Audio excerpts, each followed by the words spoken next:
Miss Kinga Stanzik, who is a student from Poland.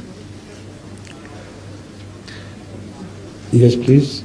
How did the promised Messiah come to know that he was the promised one?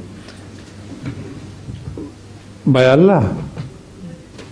It was never a thought which grew from his heart that perhaps he is promised Messiah until he was told by God that he was. He never claimed.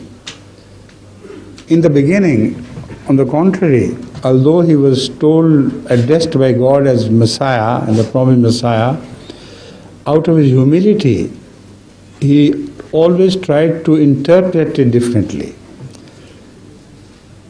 But when repeatedly Allah told him that you are the promised Messiah, then he had no way out but to accept it and declare himself to be that prophet of God who was promised to be the Messiah.